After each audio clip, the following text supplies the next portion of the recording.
buli ali wano mutuufu wa kubeerawo, buli azze wano azze kusabira Sheikh Nuhu Muzata Batte.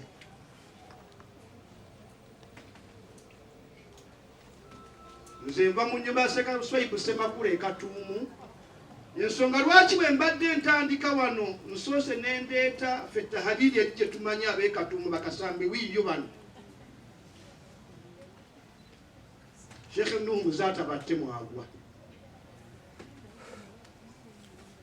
Ensonga lwaki omukolo guno bwe gwabadde gutandika era bwe gwatandise ne zikrullah ahadullah ahadullah Allahu Allah Allahu Allah Allahu Allah Allahu Allah Allah Allah Allah.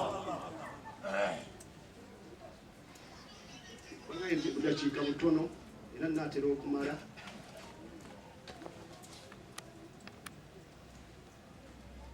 Sheikh Nuhu Muzata Batte yasoma irimu era abadde agenda emimbali nga bw'aba asomesezza irimu tanoonya kigambo tananaagira. Buli lw'oyogera ku birungi bya Sheikh Nuhu Muzata Batte kuba kumusabira. Sheikh Nuhu Muzata Batte abadde musajja mugabi.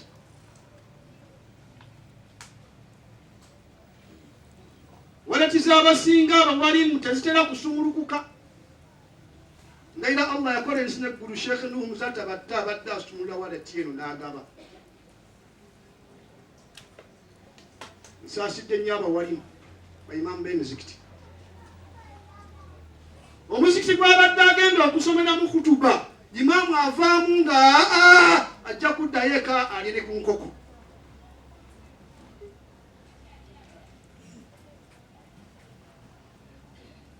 Yabadde ayogera amazima n'agamba nti mwe abasiraamu mmwe imaamu ono ssente bazirya buli.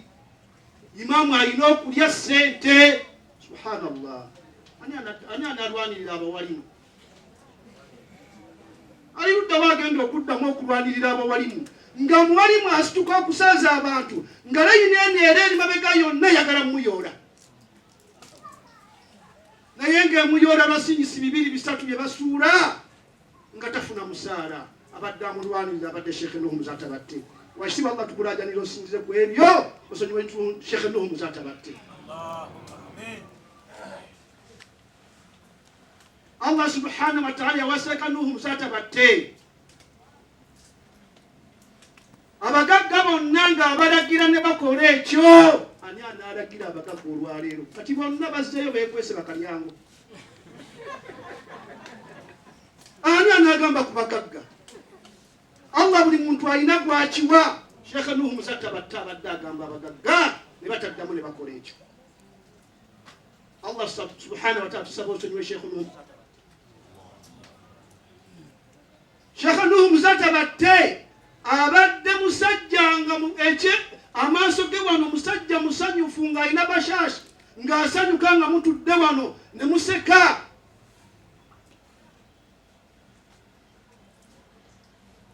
Sheikh Nuhu Muzata Batte subhanallah abadde alina omukwano gwa nnamaddala.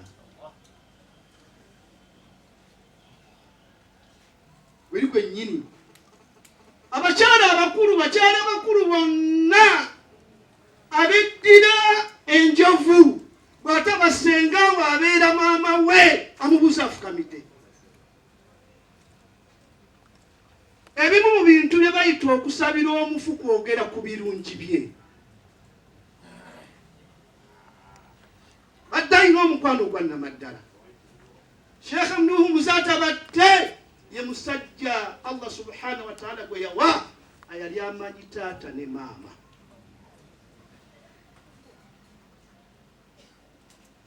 Lumu mama afa Allah amusaasire nga tannafa. Sheikh yamukwatanga n'amuteeka mu mmotoka omwo n'amutambuza mu kibuga. Naye lumu nalimu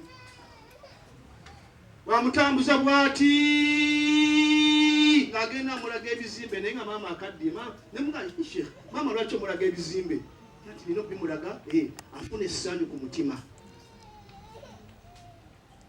Teyabuuzaako ku maama we nga tafukamidde. Allah subhanahu wa ta'ala tukulajanira olw'ebirungi ebyo bye tugenda tukoonako osonyiwa n'omusheekhe n'omuzaata batte.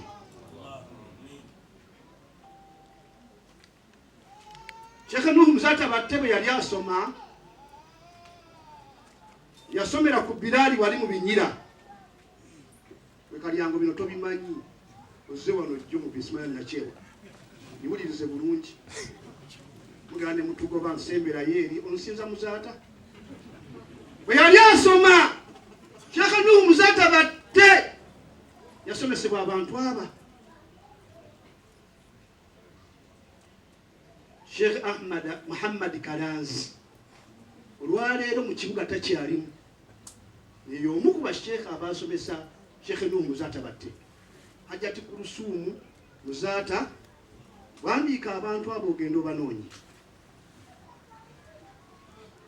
حبيبنا ومولانا محمد صلى الله عليه وسلم القائل كن في الدنيا كأنك غريب أو عابر السبيل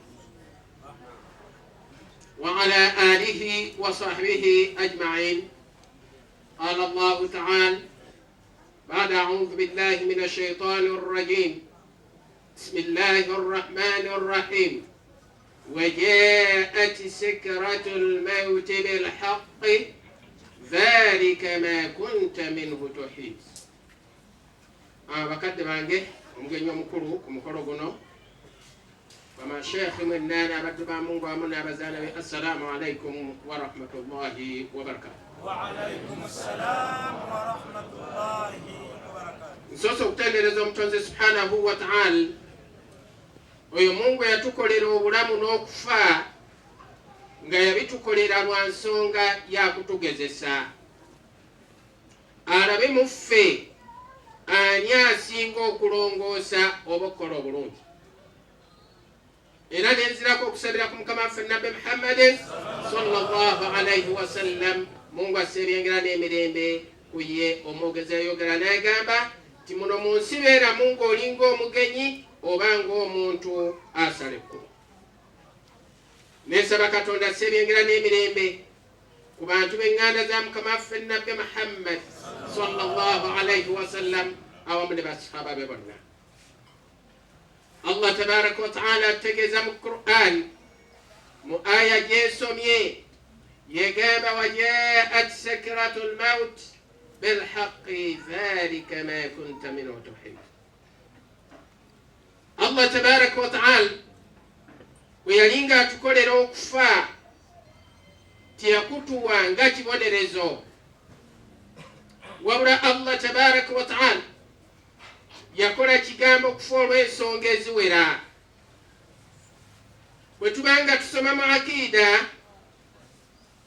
mu tawhid tusoma ebiyitibwa as-sam'iyatun, ebyo ebintu ebiwulirwa obuwulirwa ng'olina obikkiriza, era ebyo by'okkiriza mu kubiwulira obuwulizi bw'obanga tobikkiriza obukkiriza bwo buba bwa kitundu oba tobalirirwa ddala mu bakkiriza. Allah tabaraka wa ta'ala kyava agamba mu aya eyo wajaat sakratul maut bilhaqqi dhalika ma kunta minhu tuhid. Allah agamba nti obulumi bw'okufa bujja eri omuntu olw'ensonga asobole okukakasa ebyo byonna by'obadde oyinamu enkenyera oba by'obadde olowooza nti ddala gyebiri oba tebiriiyo. Ebyo by'owulira ng'obikkiriza nga tomaze kubiraba, kubanga tukkiriza nga waliyo bamalaika, era bw'otakkiriza nti gye bali obukkiriza bwo batonda bakuba mukkiriza.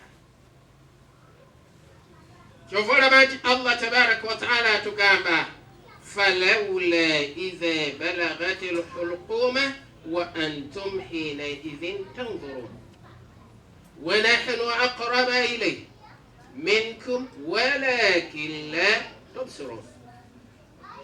Allah tabaraka wa ta'ala yagamba nti singa omuntu atuusizza okufa naye omwoyo bagutuukira mu ddooko lyawo, atuuse okugibwamu omuntu omwoyo, wa antum hinaidhin tanzurun. Allah agamba nti mwe muba mulaba ng'omuntu oyo mmutunuulidde, wa nahnu aqraba ilayhi minkum. Ne Allah agamba nti ababaka be basindika omujjamu omwoyo nga nabo be bamalayika baba weebali, walakin la tubsirun. Wabula mwe muba temukolaki, temusobola kubalaba. Ne bwe tubeeranga weetuli, Mungu najjamu ono omwoyo nga tulaba, tetusobola kubalaba. Naye bwe tuba tusoma mu aqiida tukkiriza ti bamalayika gye bali. Ensonga emu Allah tabaraka wa taala n'aba nti yatukolera tuyite mu kkubo ly'okufa tube nga tukakasa ebyo bitukkiriza nga tetubirabye.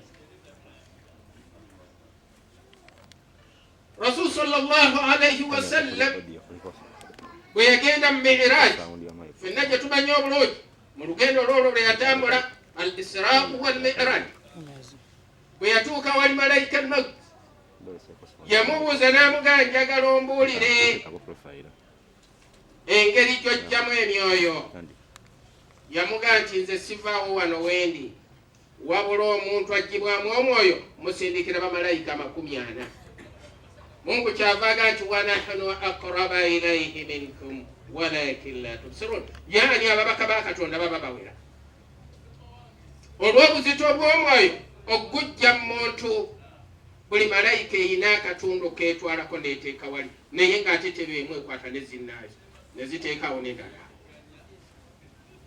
Bwe tubanga tutunuulira tukkiriza bulungi nti tujja kudda eri omutonzi subhanahu wa ta'ala, era buli yenna akakanyala n'akola ebyo ebitagwana y'oyo atayina kukkiriza tiwakuzibwa eri Katonda. Allah kyava aga nti kullu nafsin dhaa'ikatul mawt, kullu nafsin dhaa'ikatul mawt wa in kullu nafsin dhaa'ikatul mawt wa ilayna turja'un. Allah aga nti buli muntu yenna oba buli kiramu kyonna kyakombezebwa kufa, era eri Katonda subhanahu wa ta'ala kibeere nga kizzibwayo. Ezo ezimu ku nsonga lwaki Allah yatukolera kintu kufa naye si kuzikirira oba si kibonerezo, era tusigala nga tukyali bantu, wabula nkyuka yebeerawo n'ova mu bulamu buno n'oyingira obulamu obulala.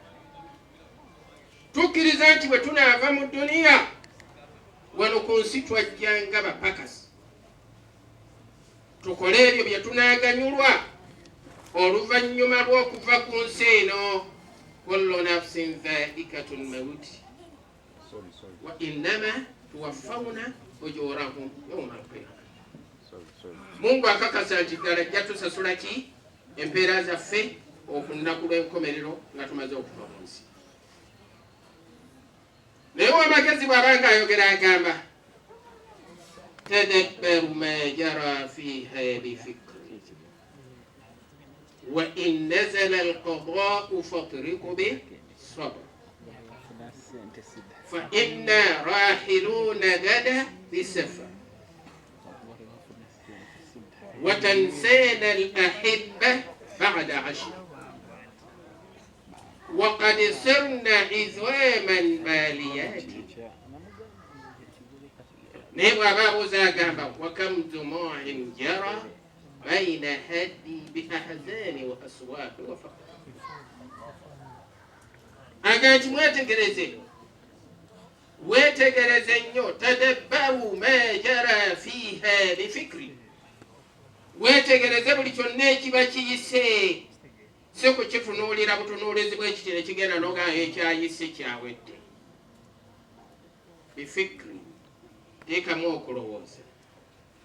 Naye n'agamba omwamagezi wa in nazala al-qadaa fatriqu bis-sabr. Naye bwe mubaamu bw'osangawo ate okugera kwa Katonda kwonna nga kuzze